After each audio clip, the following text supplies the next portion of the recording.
Hi friends, అందరూ ఎలా ఉన్నారు? ఈరోజు నేను ఆనియన్ దోశ చేస్తున్నాను. నేను ఆల్రెడీ దోశల బ్యాటర్ ప్రిపేర్ చేయడం కూడా చూపించాను కదా, సేమ్ అంతే.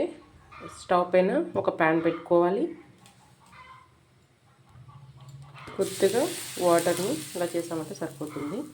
ఇప్పుడు మనం దోశల బ్యాటర్ని తీసుకొని నేను ఆనియన్ దోశ చేస్తున్నాను కదా,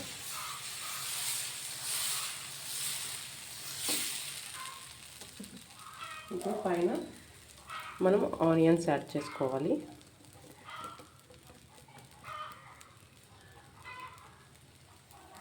అంతే. ఇప్పుడు మనం కొద్దిగా ఆయిల్ యాడ్ చేసుకోవాలి. ఆయిల్ యాడ్ చేసుకున్నామంటే బాగా ఫ్రై అవుతాయి ఆనియన్స్ కూడా.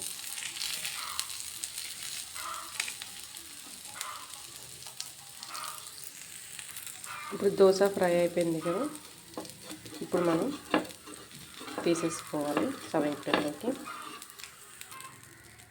చూడండి, అంతే దోశ నేను సర్వింగ్ ప్లేట్లో తీసేసుకుంటున్నాను. చూసారు కదా, ఆనియన్స్ దోశ రెడీ అయిపోయింది. చాలా అంటే చాలా బాగుంటుంది, చాలా క్రంచీగా కూడా వస్తుంది. చూడండి, ఒకసారి డెఫినెట్గా ట్రై చేయండి. ఎవరైనా ట్రై చేయకపోతే చాలా అంటే చాలా బాగుంటుంది.